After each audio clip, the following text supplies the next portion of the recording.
ನಮಸ್ಕಾರ ಎಲ್ಲರಿಗೂ. ನಮ್ಮ ಜೊತೆ ಡಾಕ್ಟರ್ ವೆಂಕಟರಮಣ ಹೆಗಡೆ ಇದ್ದಾರೆ. ಯಾವಾಗಲೂ ಇವರು ನನ್ನ ಜೊತೆ ಇರುವಾಗ ನನಗೆ ಹೆಮ್ಮೆಯ ವಿಷಯನೇ, ಯಾಕಂದರೆ 25 ಇಯರ್ಸ್ ಆಫ್ ಎಕ್ಸ್ಪೀರಿಯನ್ಸ್ ಇದೆ ಇವರಿಗೆ ಆಯುಷ್ ಡಾಕ್ಟರ್ ಆಗಿ. ಮತ್ತು ನಿಸರ್ಗ ಮನೆ ನೀವು ಕೇಳಿರ್ತೀರಾ, ಮತ್ತು ವೇದ ವೆಲ್ನೆಸ್ ಸೆಂಟರ್ ಯಾವುದು ಸಿರ್ಸಿಯಲ್ಲಿದೆ ಅದರ ಮುಖ್ಯಸ್ಥರಾಗಿದ್ದಾರೆ. ಇವರ ಬಾಯಿಂದ ಕೇಳೋದು ಯಾವಾಗಲೂ ಒಂದು ಸವಿರುಚಿ ಅಂತಲೇ ಹೇಳ್ಬೋದು. ಇವತ್ತು ನಾವು ಕೊಲೆಸ್ಟ್ರಾಲ್ ವಿಷಯ ನಾವು ಕೇಳ್ತಿದ್ದೀವಿ ಸರ್ ನಿಮ್ಮ ಜೊತೆ. ನೀವು ನಮ್ಮ ವೀಕ್ಷಕರಿಗೆ ಹೇಳಬೇಕು. ನಾವೀಗ ನಾರ್ಮಲ್ ಆಗಿ ಕೊಲೆಸ್ಟ್ರಾಲ್ ಅಂತ ಹೇಳಿದ ಕೂಡಲೇ ಎಲ್ಲರ ಮನಸ್ಸಲ್ಲಿ ಒಂದು ಭಯ ಬರುತ್ತೆ. ಅಂದರೆ ಇದು ಆಯಿತು, ಲೈಫ್ ಮುಗೀತು, ಇನ್ನು ಏನಿಲ್ಲ. ಯಾಕೆಂದರೆ ನಾವು ಟಿ ವಿಯಲ್ಲಿ ನೋಡುವಾಗ ಅದೇ ನಮ್ಮ ತಲೆಯಲ್ಲಿರುತ್ತೆ. ಈಗ ನೀವು ಹೇಳಿ ಸರ್, ಕೊಲೆಸ್ಟ್ರಾಲ್ ವಿಷಯ ಏನು? ಸೊ ಕೊಲೆಸ್ಟ್ರಾಲ್ ಅಂದ ಕೂಡಲೇ ನಾವೆಲ್ಲರೂ ನೀವು ಹೇಳಿದಾಗೆ ಭಯ ಬೀಳ್ತೇವೆ. ಸೊ ಕೊಲೆಸ್ಟ್ರಾಲ್ ಖಂಡಿತವಾಗಿ ಭಯ ಬೀಳುವಂಥ ಒಂದು ವಿಷಯ ಅಲ್ಲ. ಇಲ್ಲಿ ಭಾಳ ಮುಖ್ಯವಾಗಿ ಗಮನಿಸುವಂಥದ್ದು, ಕೊಲೆಸ್ಟ್ರಾಲೇ ಬೇರೆ, ಫ್ಯಾಟೇ ಬೇರೆ. ಈ ಕೊಲೆಸ್ಟ್ರಾಲ್ ಅನ್ನುವಂಥದ್ದು ನಮಗೆ ಬಹಳ ಮುಖ್ಯವಾಗಿ ಬೇಕಾಗುವಂತಹ ಒಂದು ಆಹಾರ. ಈ ಕೊಲೆಸ್ಟ್ರಾಲ್ ಅನ್ನ ಹೆಚ್ಚಾಗಿ ನಮ್ಮ ಲಿವರ್ ಪ್ರೊಡ್ಯೂಸ್ ಮಾಡುತ್ತೆ. ಫ್ಯಾಟ್ ಅನ್ನ ನಾವು ಹೊರಗಡೆ ತೆಗೆದುಕೊಳ್ತೇವೆ, ತುಪ್ಪ, ಬೆಣ್ಣೆ, ಮೊಸರು. ಹಾಗಾದ್ರೆ ನೀವು ಹೇಳುದು ಸರ್, ಫ್ಯಾಟ್ ಮತ್ತೆ ಕೊಲೆಸ್ಟ್ರಾಲ್ ಬೇರೆನೆ. ಉದಾಹರಣೆಗೆ ಒಂದು ಗೋಡೆ ಇದ್ದರೆ, ಗೋಡೆ ಇಟ್ಟಿಗೆ ಫ್ಯಾಟ್. ಓಕೆ. ಆ ಇಟ್ಟಿಗೆ ಮಧ್ಯೆ ಸಿಮೆಂಟ್ ಹಾಕ್ತೀವಲ್ಲ, ಅದು ಕೊಲೆಸ್ಟ್ರಾಲ್. ಸೊ ಈ ತರ ನಮ್ಮ ಜೀವಕೋಶದ ಗೋಡೆ ಹೀಗೆ ರಚಿತವಾಗಿದೆ. ಪುರುಷರಿಗೆ ಮೇಲ್ ಹಾರ್ಮೋನ್ಸ್ ಬೇಕಾಗತ್ತೆ. ಮೀಸೆ ಬರುತ್ತೆ ಏಜ್ ಆದ ಕೂಡಲೇ, ಅಂದರೆ ವಯಸ್ಸು ಹದಿಹರೆಯದ ಬದಲಾವಣೆಗಳಾಗುತ್ತೆ, ಧ್ವನಿಯಲ್ಲಿ ಬದಲಾವಣೆ ಆಗುತ್ತೆ, ಈ ಒಂದು ಟೆಸ್ಟೋಸ್ಟೆರಾನ್ ಹಾರ್ಮೋನ್ ಬಿಡುಗಡೆ ಆಗುತ್ತೆ. ಇದಕ್ಕೆ ಕೊಲೆಸ್ಟ್ರಾಲ್ ಬೇಕು. ಫೀಮೇಲ್ಸಲ್ಲಿ ಅವರು ಮ್ಯಾಚೂರ್ ಆದಾಗ ಅನೇಕ ಬದಲಾವಣೆಗಳು ದೇಹದಲ್ಲಿ ಆಗುತ್ತೆ. ಅದಕ್ಕೆ ಆ ಒಂದು ಹಾರ್ಮೋನ್ ಮುಖ್ಯವಾಗಿ ಕೊಲೆಸ್ಟ್ರಾಲಿಂದಾನೇ ಆಗುವಂಥದ್ದು. ವಿಟಮಿನ್ ಡಿ ನಮ್ಮ ದೇಹದಲ್ಲಿ, ಚರ್ಮದಲ್ಲಿ, ನಮ್ಮ ದೇಹದಲ್ಲಿ ಬೇಕು. ವಿಟಮಿನ್ ಡಿ ಯ ಪ್ರಿಕರ್ಸರ್ ಮತ್ತು ಕೊಲೆಸ್ಟ್ರಾಲ್. ಸೊ ಅಲ್ಲಿಗೆ ಕೊಲೆಸ್ಟ್ರಾಲ್ ಅನ್ನುವಂಥದ್ದು ನಮ್ಮ ದೇಹಕ್ಕೆ ಬಹಳ ಮುಖ್ಯವಾಗಿ ಬೇಕಾಗುವಂತಹ ಒಂದು ವಿಷಯ.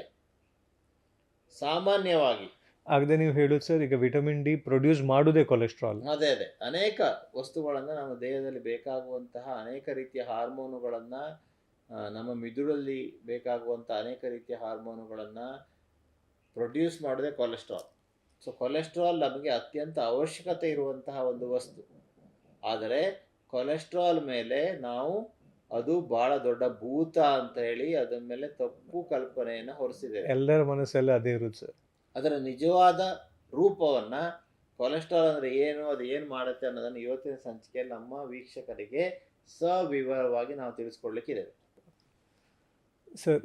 ಹಾಗಾದ್ರೆ ನೀವು ಹೇಳುದು, ಈಗ ಕೊಲೆಸ್ಟ್ರಾಲ್ ಇದು ಪ್ರೊಡ್ಯೂಸ್ ಮಾಡುತ್ತೆ, ವಿಟಮಿನ್ ಡಿ ಆಗಲಿ, ಟೆಸ್ಟೋಸ್ಟೆರಾನ್ ಆಗಲಿ. ಮಾತ್ರ ಅದು ಯಾಕೆ ಒಂದು ಕೆಟ್ಟ ಹೆಸರು ಬಂದಿದೆ ಸರ್? ಕೊಲೆಸ್ಟ್ರಾಲ್ ಅಂದ್ರೆ ಯಾಕೆ ಒಂದು ಹಾಗೆ ಹೇಳಿದ ಕೂಡ ಯಾಕೆ ಭಯ ಇದು ಮಾಡ್ತಾರೆ? ಹಾರ್ಟ್ ಅಟ್ಯಾಕ್ ಇಂದ ಅಥವಾ ಸ್ಟ್ರೋಕ್ ಇಂದ ಮನುಷ್ಯರು ಸತ್ತು ಹೋಗ್ತಾರೆ, ಅಥವಾ ಹಾರ್ಟ್ ಅಟ್ಯಾಕ್ ಆಗತ್ತೆ. ಸೊ ಸತ್ತು ಹೋದ ಮೇಲೆ ಅವ್ರ ಆಟಾಪ್ಸಿ ಅಂದ್ರೆ ಅವ್ರ ದೇಹವನ್ನ ಕೊಯ್ದು ನೋಡಿದಾಗ, ಹಾರ್ಟ್ ಅಟ್ಯಾಕಿಗೆ ಕಾರಣವನ್ನ ಅವರು ಹುಡುಕಿದಾಗ ವಿಜ್ಞಾನಿಗಳು, ರಕ್ತನಾಳದಲ್ಲಿ ಕೊಲೆಸ್ಟ್ರಾಲ್ ಹೋಗಿ ಶೇಖರಣೆ ಆಗಿರೋದು ಕಂಡುಬರುತ್ತೆ. ಅದರಿಂದ ವಿಜ್ಞಾನಿಗಳು ಏನ್ ತಿಳ್ಕೊಂಡ್ರು, ಕೊಲೆಸ್ಟ್ರಾಲ್ ಇಸ್ ದ ಕಲ್ಪ್ರಿಟ್, ಅದು ಕಾರಣ. ಕೊಲೆಸ್ಟ್ರಾಲ್ ಅಲ್ಲಿ ಕುತ್ಕೊಂಡಿದೆ, ಹಾಗಾಗಿ ಹಾರ್ಟ್ ಅಟ್ಯಾಕ್ ಆಯ್ತು. ಯಾರ್ಯಾರು ಕಾಮನ್ ಆಗಿ ನಾವು ಕೊಲೆಸ್ಟ್ರಾಲ್ ಹೇಳುವಾಗ ಫಸ್ಟ್ ಹಾರ್ಟ್ ಅಟ್ಯಾಕ್ ತಲೆಗೆ ಬರುತ್ತೆ. ಸ್ಟ್ರೋಕ್, ಮಿದುಳಲ್ಲಿ ಸ್ಟ್ರೋಕ್ ಆಗ್ಲಿಕ್ಕೂ ಅದೇ ಕಾರಣ. ಹಾಗಾದ್ರೆ ಕೊಲೆಸ್ಟ್ರಾಲ್ ಅಲ್ಲಿ ಹೋಗಿ ಕುತ್ಕೊಳ್ಳಿಕ್ಕೆ ಏನು ಕಾರಣ ಅನ್ನೋದನ್ನ ಯಾರು ಯೋಚನೆ ಮಾಡಲಿಲ್ಲ. ಈ ಕೊಲೆಸ್ಟ್ರಾಲ್ ನಮ್ಮ ದೇಹಕ್ಕೆ ಬೇಕು, ಅದು ಲಿವರ್ಲಿ ಪ್ರೊಡ್ಯೂಸ್ ಆಗತ್ತೆ, ಅದು ರಕ್ತನಾಳದಲ್ಲಿ ಓಡಾಡ್ತಾ ಇರುತ್ತೆ. 200ರಿಂದ 250 ಕೊಲೆಸ್ಟ್ರಾಲ್ ಬೇಕು ನಮ್ಗೆ. ಬರೀ ಮಾನವನಿಗಷ್ಟೇ ಅಲ್ಲ, ಯಾವುದೇ ಪ್ರಾಣಿಗೆ, ಯಾವುದೇ ಸಸ್ತನಿಗೂ ಕೂಡ ಕೊಲೆಸ್ಟ್ರಾಲ್ ಇರುತ್ತೆ. ಮಂಗನಿಗೂ ಕೊಲೆಸ್ಟ್ರಾಲ್ ಇರುತ್ತೆ, ಯಾವುದೇ ಸಸ್ತನಿ, ಖಾಲಿ ಹ್ಯೂಮನ್ ಬೀಯಿಂಗ್ಸ್ ಅಲ್ಲ ಸರ್, ಎಲ್ಲದಕ್ಕೂ ಕೊಲೆಸ್ಟ್ರಾಲ್ ಬೇಕು. ಅವರಿಗೆಲ್ಲ ಹಾರ್ಟ್ ಅಟ್ಯಾಕ್ ಆಗೋದು, ನಮ್ಗಷ್ಟೇ ಯಾಕಾಗತ್ತೆ? Correct sir. ಸೊ ಇಲ್ಲಿ ಪ್ರಶ್ನೆ ಇರುತ್ತೆ, ಅವ್ರಿಗೂ ಕೊಲೆಸ್ಟ್ರಾಲ್ ಇದೆ, ನಮಗೂ ಕೊಲೆಸ್ಟ್ರಾಲ್ ಇದೆ. ಇಲ್ಲಿ ಮೂಲ ಕಾರಣವನ್ನು ನಾವು ನೋಡಿದ್ರೆ, ಈ ಕೊಲೆಸ್ಟ್ರಾಲ್ ಶೇಖರಣೆ ಆಗಲಿಕ್ಕೆ ಅಥವಾ ರಕ್ತನಾಳದಲ್ಲಿ ಸ್ಟೋರ್ ಆಗಲಿಕ್ಕೆ, ರಕ್ತನಾಳದಲ್ಲಿ ಹೋಗಿ ಸ್ಟಕ್ ಆಗಲಿಕ್ಕೆ ಏನು ಕಾರಣ ಅನ್ನೋದನ್ನು ನಾವಿಲ್ಲಿ ಕಂಡುಹಿಡಿಬೇಕು. ಈಗ ಒಂದು ಸೂಪರ್ ಆದ ಹೈವೇ ಮಾಡಿದ್ದಾರೆ, ಮಸ್ತಾಗಿ ಇನ್ವೆಸ್ಟ್ ಮಾಡಿದ್ದಾರೆ. ಆ ಹೈವೇ ಮೇಲೆ, ಹೈವೇ ಸೈಡಲ್ಲಿ 4 ಮರಗಳಿದೆ ಉದಾಹರಣೆಗೆ. ಪ್ರತಿ ವರ್ಷ ಪ್ಯಾಚ್ ವರ್ಕ್ ಮಾಡಿದ್ರು ಕೂಡ ಅಲ್ಲಿ ಹೊಂಡ ಬೀಳುತ್ತೆ. ಯಾಕೆ ಅಂದರೆ ಆ 4 ಮರಗಳು ಇರೋದ್ರಿಂದಾಗಿ ಅದರಿಂದ ದೊಡ್ಡ ದೊಡ್ಡ ಹನಿ ಬೀಳುತ್ತೆ, ಹೈವೇ ಹಾಳಾಗುತ್ತೆ. ಮರಗಳನ್ನು ನೀವು ಹೇಳ್ತಾ ಇಲ್ಲ, ಇಲ್ಲಿ ಒಂದು ಉದಾಹರಣೆ, ಒಂದು ಕ್ರ್ಯಾಕ್ಸ್ ಇಲ್ಲದೆ ಹೈವೇ ಗುಂಡಿ ಏನಾದ್ರು ಬೀಳುತ್ತೆ, ಗೊತ್ತಾಯ್ತು ಸರ್. ಸೊ ಹಾಗಾದ್ರೆ ಆ ಇಂಜಿನಿಯರ್ ತಲೆ ಖರ್ಚು ಮಾಡಿ, ತಲೆಯನ್ನು ಯೂಸ್ ಮಾಡಿ ಆ ಹೊಂಡ ನೆಕ್ಸ್ಟ್ ಇಯರ್ ಬೀಳಬಾರ್ದು ಅಂದ್ರೆ ಆ ಮರವನ್ನ ತೆಗಿಬೇಕು, ಮೂಲ ಕಾರಣ ರೂಟ್ ಕಾಸ್. ಬರೀ ಪ್ಯಾಚ್ ಮಾಡ್ತಾ ಇದ್ರೆ ಮತ್ತೆ ನೆಕ್ಸ್ಟ್ ವರ್ಷ ಮತ್ತೆ ಹಾಗೇನಾಗುತ್ತೆ. ಅದೇ ತರ 4 ಮುಖ್ಯವಾದ ಕಾರಣಗಳನ್ನು ನಾವು ಇಲ್ಲಿ ಗಮನಿಸ್ಬೇಕು. ಈ ಕೊಲೆಸ್ಟ್ರಾಲ್ ಇದೆಯಲ್ಲ, ಈ ಕೊಲೆಸ್ಟ್ರಾಲು ನಮಗೆ ಬೇಕು, ನಮ್ಮ ಅನೇಕ ಜೀವದ ಕಾರ್ಯಗಳಿಗೆ ಕೊಲೆಸ್ಟ್ರಾಲ್ ಬೇಕು. ಈ ಕೊಲೆಸ್ಟ್ರಾಲ್ ರಕ್ತನಾಳದಲ್ಲಿ ಯಾಕೆ ಶೇಖರಣೆ ಆಗುತ್ತೆ ಅನ್ನೋದನ್ನು ಇಲ್ಲಿ ಗಮನಿಸ್ಬೇಕು. ಹೇಗೆ ರೋಡ್ ಹಾಳಾದಾಗ ಆ ಹಾಳಾದಂಥ ರೋಡಲ್ಲಿ ಬೇಡದೇ ಇರುವಂತಹ ವಸ್ತುಗಳೆಲ್ಲ, ಕೊಚ್ಚೆ ಎಲ್ಲ ಕಲೆಕ್ಟ್ ಆಗುತ್ತೆ. ಅದೇ ಥರ ನಮ್ಮ ರಕ್ತನಾಳವು ಕೂಡ, ರಕ್ತನಾಳದ ಒಳಭಾಗವು ಕೂಡ ಫೈನ್ ಆದಂಥ ಹೈವೇ ಆಗಿದೆ. ನಾವು ಸಣ್ಣದಿರ್ಬೇಕಾದ್ರೆ ಅದೇ ಥರ ಚೆನ್ನಾಗಿರುತ್ತೆ, ಸ್ಮೂತ್ ಆಗಿರುತ್ತೆ. ಅದಕ್ಕೆ ಎಂಡೋಥೀಲಿಯಂ ಅಂತ ನಾವು ಹೇಳ್ತೀವಿ. ಎಂಡೋಥೀಲಿಯಂ ಡಿಸ್ಫಂಕ್ಷನ್, ಈ ಎಂಡೋಥೀಲಿಯಂ ಇದೆಯಲ್ಲ ರಕ್ತನಾಳದ ಒಳಭಾಗ, ಇದು ರಕ್ತನಾಳ ಅಂತ ಇಟ್ಕೊಳ್ಳಿ, ರಕ್ತನಾಳದ ಒಳಭಾಗ, ಬ್ಲಡ್ ವೆಸಲ್ಸ್ ಯಾವ್ದು ಹೇಳ್ತೀರಾ ಸರ್? ಸ್ಮೂತ್ ಆಗಿರುತ್ತೆ. ಬ್ಲಡ್ ವೆಸಲ್ಸ್, ಆರ್ಟರೀಸ್ ಏನು ಹೇಳ್ತಾರೆ. ಓಕೆ ಓಕೆ, ರಕ್ತನಾಳ. ಓಕೆ. ಸೊ ಇದು ಸ್ಮೂತ್ ಆಗಿರ್ಬೇಕು. ಈ ಸ್ಮೂತ್ ಆದಂತಹ ರಕ್ತನಾಳದಲ್ಲಿ ಇಲ್ಲಿ ಹೊಂಡ ಬಿದ್ದರೆ ಈ ಹೊಂಡದಲ್ಲಿ ಹೋಗಿ ಕೊಲೆಸ್ಟ್ರಾಲ್ ಶೇಖರಣೆ ಆಗುತ್ತೆ. ನಾ ಹೇಳಿದ್ನಲ್ಲ, ಟಾರ್ ರೋಡಲ್ಲಿ ಹೊಂಡ ಬಿದ್ದರೆ ಇಲ್ಲಿ ಸಮಸ್ಯೆ ಇದೆ. ಈ ಹೊಂಡಕ್ಕೆ ನಾನು 4 ಮರಗಳಿತ್ತು ಅಲ್ಲಿ ಅಂತ ಹೇಳಿದೆ. ಅದೇ ತರ ನಮ್ಮ ಜೀವನ ಶೈಲಿಯಲ್ಲಿ ಸಾಮಾನ್ಯವಾಗಿ ಹತೋಟಿಯಲ್ಲಿಲ್ಲದಂತಹ ಮಧುಮೇಹ, 200 ಮೇಲೆ ಯಾವಾಗೂ ಆಗ್ತಾ ಇದೆ, ಡಯಾಬಿಟಿಸ್. ಈ ಹತೋಟಿಯಲ್ಲಿದ್ದ ಮಧುಮೇಹದಿಂದಾಗಿ ಹೈವೇ ಹಾಳಾಗುತ್ತೆ, ರಕ್ತನಾಳಗಳ ಎಂಡೋಥೀಲಿಯಂ ಹಾಳಾಗುತ್ತೆ. ಆಗ ಕೊಲೆಸ್ಟ್ರಾಲ್ ಹೋಗಿ ಅಲ್ಲಿ ಕುತ್ಕೊಳ್ಬೋದು, ಆಗ ಹಾರ್ಟ್ ಅಟ್ಯಾಕ್ಗೆ ಕಾರಣ ಆಗ್ಬೋದು. ಇಲ್ಲಿ ಕಾರಣ ಯಾರಾಯ್ತು ಅಲ್ಲಿಗೆ? ಕೊಲೆಸ್ಟ್ರಾಲ್ ಕಂಟ್ರೋಲ್ ಇಲ್ದ ಡಯಾಬಿಟಿಸ್. ಕೊಲೆಸ್ಟ್ರಾಲ್ ಕಾರಣ ಅಲ್ಲ, ಅದು ಓಡಾಡ್ತಾ ಇತ್ತು, ಅದು ಕುತ್ಕೊಳ್ಳಿಕ್ಕೆ ಕಾರಣ, ಕ್ರ್ಯಾಕ್ಸ್ ಬೀಳ್ಲಿಕ್ಕೆ ಕಾರಣ ಏನು? ಕಂಟ್ರೋಲ್ ಇಲ್ಲದಂತ ಮಧುಮೇಹ. ಒಂದು ಮರ ಕಟ್ಟಾಯ್ತು, ಮಧುಮೇಹವನ್ನು ನೀವು ಹತೋಟಿ ಮಾಡ್ಕೊಂಡ್ರಿ, ಹಾರ್ಟ್ ಅಟ್ಯಾಕ್ ಆಗುವಂತ ಚಾನ್ಸಸ್ ಕೊಲೆಸ್ಟ್ರಾಲ್ ಇಂದ ಏನು ಮಾಡ್ಲಿಕ್ಕೆ ಆಗುದಿಲ್ಲ. ಎರಡನೇದು ಹೈ BP. ನೀವು BP-ಯನ್ನು ಹತೋಟಿ ಮಾಡಲಿಲ್ಲ ಅಂದ್ರೆ ಅದು ಕೂಡ ರಕ್ತನಾಳವನ್ನು ಹಾಳು ಮಾಡುತ್ತೆ, ಅದು ಕೂಡ ರಕ್ತನಾಳದಲ್ಲಿ ಡ್ಯಾಮೇಜ್ ಮಾಡುತ್ತೆ, ಕ್ರ್ಯಾಕ್ ಉಂಟು ಮಾಡುತ್ತೆ. ಆಗ ಕೊಲೆಸ್ಟ್ರಾಲ್ ಕುತ್ಕೊಳ್ಳುತ್ತೆ, ಆಗ ಹಾರ್ಟ್ ಅಟ್ಯಾಕ್ ಆಗಲಿ, ಕಿಡ್ನಿಯ ಸಮಸ್ಯೆ ಆಗಲಿ, ಬ್ರೈನಿನ ಸಮಸ್ಯೆ ಆಗಲಿ, ಕಾಲಿನಲ್ಲಿ ನಾನ್ ಹೀಲಿಂಗ್ ಅಲ್ಸರ್ಸ್ ಅಂತ ಹೇಳ್ತೀವಿ ಉಂಟಾಗೋದಾಗಲಿ ಆಗುತ್ತೆ. ಸೊ ಎರಡನೆಯ ಮರ ಯಾವುದು? BP, ಹೈ BP ಕಂಟ್ರೋಲ್ ಇದ್ರೆ ತೊಂದರೆ ಇಲ್ಲ. ಕೆಲವರು ಅಯ್ಯೋ ನಾನು ತೆಗೆದುಕೊಳ್ಳೋದೇ ಇಲ್ಲ BP ಮಾತ್ರೆ ಅಂತ ಹಠ ಮಾಡ್ಕೊಂಡು ಅವ್ರ ಆರೋಗ್ಯ ಹಾಳು ಮಾಡ್ಕೊಳ್ತಾರೆ. BP ಮಾತ್ರೆಯಿಂದ 0.1% ಸೈಡ್ ಇಫೆಕ್ಟ್ ಇದ್ರೆ, BP ಮಾತ್ರೆ ತೆಗೆದುಕೊಳ್ಳದೇ ಇದ್ರೆ 1000 ಪಟ್ಟು ಸೈಡ್ ಇಫೆಕ್ಟ್ ಇದೆ. ಹಾಗಾಗಿ BP-ಯನ್ನು ಹತೋಟಿಯಲ್ಲಿ ಇಟ್ಕೊಳ್ಳೇಬೇಕು. ಸೊ ಹತೋಟಿಯಲ್ಲಿರುವಂತಹ BP, ಈ ಕೊಲೆಸ್ಟ್ರಾಲು ರಕ್ತನಾಳದಲ್ಲಿ ಸಂಗ್ರಹ ಆಗಿ ಹಾರ್ಟ್ ಅಟ್ಯಾಕ್ ಆಗಲಿಕ್ಕೆ, ಸ್ಟ್ರೋಕ್ ಆಗಲಿಕ್ಕೆ, ಪಾರ್ಶ್ವವಾಯು ಆಗಲಿಕ್ಕೆ ಕಾರಣ ಆಗುತ್ತೆ. ಎರಡನೇ ಮರ ಕಟ್ಟಾಯ್ತು, BP ಕಂಟ್ರೋಲ್, ಶುಗರ್ ಆಯಿತು, BP ಆಯಿತು. ಮೂರನೇದು ತಂಬಾಕು ಸೇವನೆ, ಗುಟ್ಕಾ ಆಗಿತ್ತಾರಲ್ಲ, ಹಾಗೂ ಸ್ಮೋಕಿಂಗ್. ಇದು ಕೂಡ ರಕ್ತನಾಳವನ್ನು ಡ್ಯಾಮೇಜ್ ಮಾಡುತ್ತೆ. ಮೂರನೇದು ಅದು. ಸ್ವ ಹವ್ಯಾಸ ಇದ್ದವರು ದಯಮಾಡಿ ಅದನ್ನು ಬಿಟ್ಬಿಡಿ. ಮೂರನೇ ಮರ ಕಟ್ಟಾಯ್ತು. ನಾಲ್ಕನೇದು ಮಧ್ಯಪ್ರದೇಶ ಹೊಟ್ಟೆಯ ಭಾಗದಲ್ಲಿ ಫ್ಯಾಟಿ ಲಿವರ್ ಉಂಟಾಗೋದು. ಅದಕ್ಕೆ ಕಾರಣ ನಮ್ಮ ತಪ್ಪು ಆಹಾರ, ಜಂಕ್ ಫುಡ್, ರಿಫೈನ್ಡ್ ಆಯಿಲ್ಸ್. ಅಲ್ಲಿ ನಾಲ್ಕನೇದು ಆಹಾರದ ಬದಲಾವಣೆ, ತನ್ಮೂಲಕ ತೂಕದ ನಿಯಂತ್ರಣ, ತನ್ಮೂಲಕ ಹೊಟ್ಟೆಯ ಭಾಗದ ಬೊಜ್ಜಿನ ಕಡಿಮೆ, ತನ್ಮೂಲಕ ಫ್ಯಾಟಿ ಲಿವರ್ನ ಸರಿ ಮಾಡ್ಕೊಳ್ಳೋದು. ಸೊ ದಟ್ ಮೆಟಬಾಲಿಕ್ ಡಿಸೀಸಸ್ ಅನ್ನ ಕಡಿಮೆ ಮಾಡ್ಕೊಳ್ಳಿಕ್ಕೆ ಸಾಧ್ಯ. ಸೊ ಅಲ್ಲಿಗೆ 4 ಮರಗಳು. ಈ 4 ಹತೋಟಿಯಲ್ಲಿ ಇಟ್ಕೊಂಡ್ರೆ ಖಂಡಿತವಾಗಿ ಕೊಲೆಸ್ಟ್ರಾಲ್ ಪಾಪದ್ದು. ಇದು 4 ಮೇಜರ್ ಫ್ಯಾಕ್ಟರ್ಸ್. ಈ 4 ಸಮಸ್ಯೆ ಇದ್ದರೆ ಕೊಲೆಸ್ಟ್ರಾಲ್ ಏನಾಗುತ್ತೆ, ಅಲ್ಲಿ ಹೋಗಿ ಕುತ್ಕೊಳ್ಳುತ್ತೆ, ಸಮಸ್ಯೆ ಉಂಟು ಮಾಡುತ್ತೆ. ಸೊ ಅಲ್ಲಿಗೆ ಕೊಲೆಸ್ಟ್ರಾಲಿಂದ ಏನು ತೊಂದರೆ ಆಗುವುದಿಲ್ಲ. ಕೊಲೆಸ್ಟ್ರಾಲು ನಮ್ಮ ಆಹಾರದಿಂದ ಹೆಚ್ಚಾಗುವಂಥದ್ದಲ್ಲ, ನಮ್ಮ ಲಿವರು ಪ್ರೊಡ್ಯೂಸ್ ಮಾಡುವಂಥದ್ದು. ಒಂದು ಚಿಕ್ಕ ಉದಾಹರಣೆ ನಿಮ್ಗೆ ಹೇಳಬೇಕು ಅಂದ್ರೆ, ಕುರಿಯ ಮಾಂಸದಲ್ಲಿ ಕೊಲೆಸ್ಟ್ರಾಲ್ ಇದೆ, ನಿಮ್ಗೆ ಎಲ್ರಿಗೂ ಗೊತ್ತಿದೆ. ಮಟನ್ ಫ್ಯಾಟ್ ಅಲ್ಲಿ ಕೊಲೆಸ್ಟ್ರಾಲ್ ಇದೆ, ರೆಡ್ ಮೀಟ್ ಅಂತ ಹೇಳ್ತಾರೆ. ಕುರಿ ತಿನ್ನುವಂತ ಆಹಾರವನ್ನ ಗಮನಿಸೋಣ. ಕುರಿ ಹುಲ್ಲನ್ನು ತಿನ್ನತ್ತೆ, ಸೊಪ್ಪನ್ನು ತಿನ್ನತ್ತೆ, ಆದರೆ ಅದರ ಸೊಪ್ಪಿನಲ್ಲಿ, ಹುಲ್ಲಿನಲ್ಲಿ ಕೊಲೆಸ್ಟ್ರಾಲ್ ಒಂದು ಚೂರು ಇಲ್ಲ. ಆದರೆ ಅದರ ಮಾಂಸದಲ್ಲಿ ಕೊಲೆಸ್ಟ್ರಾಲ್ ಎಲ್ಲಿಂದ ಬಂತು? ಅದು ಲಿವರ್ ಅಲ್ಲಿ ಪ್ರೊಡ್ಯೂಸ್ ಆಯ್ತು. ಕುರಿಯ ಲಿವರ್ ಅಲ್ಲಿ ಕೊಲೆಸ್ಟ್ರಾಲ್ ಪ್ರೊಡ್ಯೂಸ್ ಆಯ್ತು, ಹಾಗಾಗಿ ಕುರಿಯ ಮಾಂಸದಲ್ಲಿ ಕೊಲೆಸ್ಟ್ರಾಲ್ ಬಂತು. ಸೊ ಅಲ್ಲಿಗೆ ನಮ್ಮ ದೇಹದಲ್ಲಿಯೂ ಹಾಗೆ ನಾವು ತೆಗೆದುಕೊಳ್ಳುವಂತಹ ತುಪ್ಪದಲ್ಲೋ, ನಾವು ತೆಗೆದುಕೊಳ್ಳುವಂತಹ ಎಣ್ಣೆಯಲ್ಲೋ, ನಾವು ತೆಗೆದುಕೊಳ್ಳುವಂತಹ ಪನ್ನೀರಲ್ಲೋ, ಚೀಸಲ್ಲೋ ಕೊಲೆಸ್ಟ್ರಾಲ್ ಇಲ್ಲ. ಕೊಲೆಸ್ಟ್ರಾಲ್ ರೆಡಿ ಆಗೋದು ಎಲ್ಲಿಂದ? ಲಿವರ್. ಸೊ ನಾವು ಒಂದು ವೇಳೆ ಆಹಾರದಲ್ಲಿ ಕೊಲೆಸ್ಟ್ರಾಲ್, ಈಗ ರೆಡ್ ಮೀಟ್ ಅದೆಲ್ಲ ಜಾಸ್ತಿ ತಿಂದ್ರೆ ಅವು ಲಿವರ್ ಸ್ವಲ್ಪ ಕಡಿಮೆ ಪ್ರೊಡ್ಯೂಸ್ ಮಾಡುತ್ತೆ. ಬಟ್ ಬೇಸಿಕಲಿ ಕೊಲೆಸ್ಟ್ರಾಲ್ ಜಾಸ್ತಿ ಪ್ರೊಡ್ಯೂಸ್ ಆಗುವಂಥದ್ದು ಲಿವರ್ ಇದೆ. ಸೊ ಹಾಗಾಗಿ ಫ್ಯಾಟ್ ಬೇರೆ, ಕೊಲೆಸ್ಟ್ರಾಲ್ ಬೇರೆ. ಈ ವಿಷಯ ಅರ್ಧದಷ್ಟು ಜನರಿಗೆ ಗೊತ್ತಿಲ್ಲ. ಫ್ಯಾಟ್ ಅಂದ್ರೆ ಕೊಲೆಸ್ಟ್ರಾಲ್ ಅಂತ ಅನ್ಕೊಂಡ್ ಬಿಟ್ಟಿದ್ದಾರೆ. ಶುದ್ಧ ತಪ್ಪು ಕಲ್ಪನೆ. ಸೊ ಆ ಒಂದು ತಪ್ಪು ಕಲ್ಪನೆಯಿಂದ ಹೊರಗೆ ಬನ್ನಿ. ಫ್ಯಾಟೇ ಬೇರೆ, ಕೊಲೆಸ್ಟ್ರಾಲೇ ಬೇರೆ. ಸೊ ಅಲ್ಲಿಗೆ ನಾವು ಅರ್ಥ ಮಾಡ್ಕೋಬೇಕು, ಕೊಲೆಸ್ಟ್ರಾಲ್ ಅನ್ನುವಂಥದ್ದು ನಮಗೆ ಬೇಕಾದಂತಹ, ನಮ್ಮ ದೈನಂದಿನ ಜೀವನ ಕ್ರಮದಲ್ಲಿ, ನಮ್ಮ ದೈನಂದಿನ ದೇಹಕ್ಕೆ ಬೇಕಾದಂತಹ, ಅತಿ ಅವಶ್ಯಕವಾದಂತಹ ಅನೇಕ ಹಾರ್ಮೋನ್ಗಳನ್ನು ಪ್ರೊಡ್ಯೂಸ್ ಮಾಡಲಿಕ್ಕೆ ಬೇಕಾದಂತಹ, ನಮ್ಮ ಜೀವಕೋಶದ ಗೋಡೆಯನ್ನು ಕಟ್ಟಲಿಕ್ಕೆ ಬೇಕಾದಂತಹ ಅತ್ಯವಶ್ಯಕ ವಸ್ತು. ಅದರ ಮೇಲೆ ನಾವು ಇವತ್ತು ದೊಡ್ಡ ಭೂತ ಅಂತ ನಾವು ಅನ್ಕೊಂಡಿದ್ದೇವೆ. ಇಲ್ಲಿ ನಾವು ಸೂಕ್ಷ್ಮತೆಯನ್ನು ಅರ್ಥ ಮಾಡ್ಕೊಳ್ಬೇಕು. ಆಗದೆ ನೀವು ಹೇಳಿ ಸರ್, ಈಗ 4 ಫ್ಯಾಕ್ಟರ್ ಯಾವ್ದು ಹೇಳಿದಿರಿ. ಬೇಡದ ಕೆಲಸ ಮಾಡೋದು ಅವರು, ಕೆಟ್ಟ ಹೆಸರು ಕೊಲೆಸ್ಟ್ರಾಲ್ಗೆ. ಹೌದು, ಸಿಂಪಲ್ ಆಗಿ ಹೇಳಿದ್ರೆ ಅದಲ್ಲ ಸರ್. ತಪ್ಪು ಮಾಡಿದ್ದು ಯಾರೋ, ಶಿಕ್ಷೆ ಅನುಭವಿಸ್ತಿರೋರು ಯಾರು, ಅಷ್ಟೇ ಸಿಂಪಲ್. ಈಗ ನಿಮ್ಮ ಎಕ್ಸ್ಪೀರಿಯನ್ಸ್ ಅಲ್ಲಿ ಎಕ್ಸ್ಪ್ಲೇನ್ ಮಾಡ್ಬೇಕಿದ್ರೆ ಇಷ್ಟೇ. ಹೌದು, ತಪ್ಪು ಮಾಡಿದ್ದು ಇವು ಯಾವುದು? Uncontrol diabetes, uncontrol BP, smoking, tobacco, ಮತ್ತೆ ಜಂಕ್ ಫುಡ್, ಮಧ್ಯಪ್ರದೇಶ ಹೊಟ್ಟೆ ಭಾಗದ ಫ್ಯಾಟ್. ಇದು ತಪ್ಪುಗಳು. ಇವುಗಳಿಂದಾಗಿ ಕೊಲೆಸ್ಟ್ರಾಲ್ ಡೆಪಾಸಿಟ್ ಆಗುತ್ತೆ, ಅಲ್ಲಿ ಕೂತ್ಕೊಳ್ಳಿ. ಕೊಲೆಸ್ಟ್ರಾಲ್ ನಮ್ಗೆ ಉಳಿದಕ್ಕೆಲ್ಲ ಬೇಕು. ಸೊ ಹಾಗಾಗಿ ಕೊಲೆಸ್ಟ್ರಾಲ್ ಬಹಳ ಒಳ್ಳೆ. ಆದರೆ ಇಲ್ಲಿ ನಾವು ಒಳ್ಳೆ ಕೊಲೆಸ್ಟ್ರಾಲ್, ಕೆಟ್ಟ ಕೊಲೆಸ್ಟ್ರಾಲ್ ಬಗ್ಗೆನೂ ನೋಡ್ಬೇಕು, ಆಕ್ಸಿಡೈಸ್ಡ್ ಕೊಲೆಸ್ಟ್ರಾಲ್ ಬಗ್ಗೆನೂ ನೋಡ್ಬೇಕು.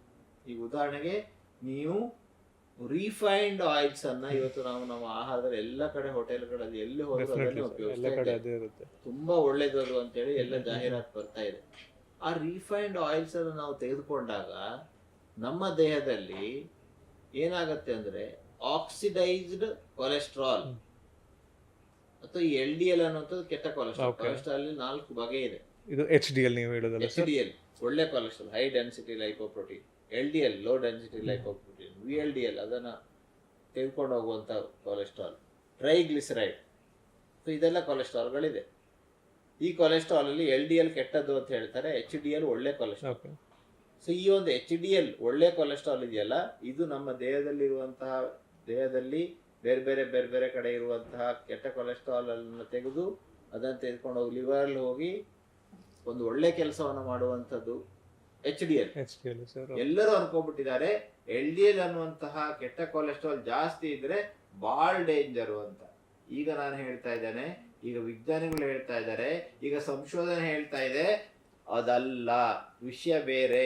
ವಿಷಯ ಏನು ಅಂದ್ರೆ, ಒಳ್ಳೆಯ ಕೊಲೆಸ್ಟ್ರಾಲ್ HDL ಕಡಿಮೆ ಇದ್ರೆ ಇದು ಹಾರ್ಟ್ ಅಟ್ಯಾಕಿಗೆ, ಸ್ಟ್ರೋಕಿಗೆ ರಿಸ್ಕ್ ಫ್ಯಾಕ್ಟರ್. 30ಕ್ಕಿಂತ HDL ಕಡಿಮೆ ಇದ್ರೆ ವೆರಿ ಡೇಂಜರಸ್. ನಮ್ಮ HDL, ನಮ್ಮ ಒಳ್ಳೆ ಕೊಲೆಸ್ಟ್ರಾಲ್ 50ಕ್ಕಿಂತಲೂ ಜಾಸ್ತಿ ಇದ್ರೆ ಹೃದಯ ರೋಗ ಬರುವಂತಹ ಚಾನ್ಸಸ್ ತುಂಬಾ ಕಡಿಮೆ. ನಮ್ಮ ಒಳ್ಳೆ ಕೊಲೆಸ್ಟ್ರಾಲ್ HDL 50ಕ್ಕಿಂತನೂ ಜಾಸ್ತಿ ಇದ್ರೆ ಸ್ಟ್ರೋಕ್ ಆಗುವಂಥ ಚಾನ್ಸಸ್ ಕಡಿಮೆ. ಸೊ ಅಲ್ಲಿಗೆ ಕೊಲೆಸ್ಟ್ರಾಲ್ ಒಳ್ಳೆಯವರಿದ್ದಾರೆ. ಸೊ ಕೊಲೆಸ್ಟ್ರಾಲು, ಒಳ್ಳೆ ಕೊಲೆಸ್ಟ್ರಾಲ್ನ HDLನ ಜಾಸ್ತಿ ಮಾಡ್ಕೋಬೇಕು. LDL ಬಗ್ಗೆ ತಲೆ ಕೆಡಿಸ್ಕೊಳ್ಬಾರ್ದು. LDL ಅಲ್ಲಿ ಕೂಡ ABCD ಅಂತ ಬೇರೆ ಬೇರೆ ವೆರೈಟಿ ಇದೆ. LDL ಅದರಲ್ಲೇ ನಾನು ಹೇಳಿದ್ದು, ಅದನ್ನು ಕಂಡುಹಿಡಿಯುವಂತ ಲ್ಯಾಬ್ಗಳು ಇಂಡಿಯಾದಲ್ಲಿ, ಹೊರದೇಶದಲ್ಲಿದೆ. ಅಲ್ಲಿ ನಾವು ಗಮನಿಸುವಂಥದ್ದು ಆಕ್ಸಿಡೈಸ್ ಅಂದ್ರೆ ಅದು ಪ್ರಕೃತಿದತ್ತವಾಗಿರೋದು ವಿಕೃತಿಯಾಗಿದೆ, ಹೀಗಿರೋದು ಹಿಂಗಾಗ್ಬಿಟ್ಟಿದೆ. ಅದು ಚೆನ್ನಾಗಿರ್ಬೇಕಿತ್ತು ಬಾಲ್ ಥರ, ಅದು ಮುಳ್ಳಿನ ಥರ ಆಗಿದೆ. ಅರ್ಥ ಆಯ್ತಲ್ಲ? ಸೊ ಆ ಮುಳ್ಳಿನ ಥರ ಆಗೋದು ಯಾಕೆ? ನಮ್ಮ ಈ ಒಂದು 4 uncontrolled diabetes, uncontrolled BP, uncontrolled smoking and tobacco, ಹಾಗೆ ಜಂಕ್ ಫುಡ್ಡು, ಹಾಗೆಯೇ ಇನ್ನೊಂದು ಅಂದರೆ ಮೇನ್ ಆಗಿ ಈ ರಿಫೈನ್ಡ್ ಆಯಿಲ್ಸ್, ಇದು ಆಕ್ಸಿಡೈಸ್ಡ್ ಕೊಲೆಸ್ಟ್ರಾಲ್ನ ಜಾಸ್ತಿ ಮಾಡುತ್ತೆ. ಸೊ ಆಕ್ಸಿಡೈಸ್ಡ್ LDLನ ಜಾಸ್ತಿ ಮಾಡುತ್ತೆ. ಸೊ ಟ್ರೈಗ್ಲಿಸರೈಡು ಅದು ಕೂಡ ನಮ್ಮ ಕಂಟ್ರೋಲಲ್ಲಿ ಇಟ್ಕೋಬೇಕು. ಸೊ ಟ್ರೈಗ್ಲಿಸರೈಡ್ನ ಕಂಟ್ರೋಲ್ ಇಟ್ಕೊಳ್ಳಿಕ್ಕೆ ನಾವು ಮತ್ತೆ ಪುನಃ ಮುಳ್ಳನ್ನು ಮುಳ್ಳಿಂದಲೇ ತೆಗಿಬೇಕು ಅನ್ನುವಂಥ ತತ್ವಕ್ಕೆ ಬರಬೇಕು. ಈಗ ಬಾದಾಮಿ ಒಂದು 2 ಬಾದಾಮಿ ತಿಂತೇನೆ ಡಾಕ್ಟ್ರೆ ನಾನು, ಕೊಲೆಸ್ಟ್ರಾಲ್ ಕಡಿಮೆ ಆಗಲಿಕ್ಕೆ ಅಂತ ಹೇಳ್ತಾರೆ. ಸಾಕಾಗೋದಿಲ್ಲ. ಮಿನಿಮಮ್ 20 ಬಾದಾಮಿಯನ್ನು ರಾತ್ರಿ ನೆನೆಸಿಟ್ಟು ಬೆಳಗ್ಗೆ ಅದನ್ನು ಸಿಪ್ಪೆ ತೆಗೆದು ತಿನ್ನುವಂಥ ಹವ್ಯಾಸವನ್ನು ಇಟ್ಕೊಂಡ್ರೆ ಕೊಲೆಸ್ಟ್ರಾಲನ್ನು ನಾರ್ಮಲ್ ತರಲಿಕ್ಕೆ, ಒಳ್ಳೆ ಕೊಲೆಸ್ಟ್ರಾಲ್ ಜಾಸ್ತಿ ಮಾಡಲಿಕ್ಕೆ ಸುಲಭ ಆಗುತ್ತೆ. ಕೆಲವರು ಹೇಳ್ತಾರೆ ನಾನು ಗೋಡಂಬಿ ಮುಟ್ಟೋದೇ ಇಲ್ಲ, ಗೋಡಂಬಿ ಕೊಲೆಸ್ಟ್ರಾಲ್ ಅಂತ. ಬಹಳ ಒಳ್ಳೆಯದು ಗೋಡಂಬಿ. ತುಂಬ ತಪ್ಪು ಕಲ್ಪನೆ ಇದ್ದೀರಾ. ಗೋಡಂಬಿ 10 ರಿಂದ 15 ಗೋಡಂಬಿಯನ್ನು ಆರಾಮಾಗಿ ಡೈಲಿ ತಿನ್ಬೋದು. ಅದು ಕೂಡ ಒಳ್ಳೆ ಕೊಲೆಸ್ಟ್ರಾಲ್ನ ಜಾಸ್ತಿ ಮಾಡಿ ಈ ಆಕ್ಸಿಡೈಸ್ಡ್ ಕೊಲೆಸ್ಟ್ರಾಲ್ನ ಕಡಿಮೆ ಮಾಡುತ್ತೆ. ಹಾಗಾದ್ರೆ ನೀವು ಹೇಳು ಸರ್, ಈಗ ಬಾದಾಮ್ ಆಗಲಿ ಗೋಡಂಬಿ ಆಗಲಿ ಅದರಲ್ಲಿ ಏನು ಪ್ರಾಬ್ಲಮ್ ಆಗಲ್ಲ. ವಾಲ್ನಟ್, ಡ್ರೈ ಫ್ರೂಟ್ಸ್, ಎಲ್ಲ ತರದ ಡ್ರೈ ಫ್ರೂಟ್ಸ್, ಫ್ರೂಟ್ಸ್ ಅಲ್ಲ ಡ್ರೈ ನಟ್ಸ್, ಸಾರಿ. ಆಮೇಲೆ ಬೂದುಗುಂಬಳದ ಬೀಜಗಳು, ಕರ್ಬೂಜದ ಬೀಜಗಳು, ಸೂರ್ಯಕಾಂತಿ ಬೀಜಗಳು, ಇವುಗಳನ್ನು ತಿನ್ನೋದ್ರಿಂದಾಗಿ ಈ ಒಂದು HDL ಒಳ್ಳೆ ಕೊಲೆಸ್ಟ್ರಾಲ್ ಜಾಸ್ತಿ ಆಗುತ್ತೆ. ಒರಿಜಿನ್ ಕೊಕೊನಟ್ ಆಯಿಲ್, ತೆಂಗಿನಕಾಯಿ ಹಾಲು, ತೆಂಗಿನಕಾಯಿ ತುರಿ, ಇದೆಲ್ಲವೂ ಕೂಡ HDLನ ಜಾಸ್ತಿ ಮಾಡ್ಲಿಕ್ಕೆ ಸಹಾಯ ಆಗುತ್ತೆ. ಆಕ್ಸಿಡೈಸ್ಡ್ LDLನ ಕಡಿಮೆ ಮಾಡ್ಲಿಕ್ಕೆ ಸಹಾಯ ಮಾಡುತ್ತೆ. ಆಗ ಸರ್ ನೀವು ಹೇಳೋದು ಈಗ HDL ನ್ಯಾಚುರಲ್ ಆಗಿ ಈ ರೀತಿಯಲ್ಲಿ ನಮಗೆ ಜಾಸ್ತಿ ಮಾಡ್ಬೋದು. ಸೊ ಈ ಥರದ ಆಹಾರ ತೆಗೆದುಕೊಂಡಾಗ ಲಿವರು HDLನ ಒಳ್ಳೆ ಕೊಲೆಸ್ಟ್ರಾಲ್ನ ಜಾಸ್ತಿ ಪ್ರೊಡ್ಯೂಸ್ ಮಾಡುತ್ತೆ. ಒಳ್ಳೆ ಕೊಲೆಸ್ಟ್ರಾಲ್ ನೀವು 3 ತಿಂಗಳ ಈ ಥರ ಆಹಾರ ಮಾಡಿ ಕಾರ್ಬೋಹೈಡ್ರೇಟನ್ನು ಕಡಿಮೆ ಮಾಡಿ, ಸೊ ಆಗ ತನ್ನಿಂತಾನೇ ಒಳ್ಳೆ ಕೊಲೆಸ್ಟ್ರಾಲ್ ಜಾಸ್ತಿ ಆಗುತ್ತೆ. ಎಕ್ಸಸೈಸ್ ಮಾಡಿ, ಯೋಗಾಭ್ಯಾಸ ಮಾಡಿ, ಜಿಮ್ಮಿಗೆ ಸೇರ್ಕೊಳ್ಳಿ, ಖಂಡಿತವಾಗಿ HDL ಜಾಸ್ತಿ ಆಗುತ್ತೆ.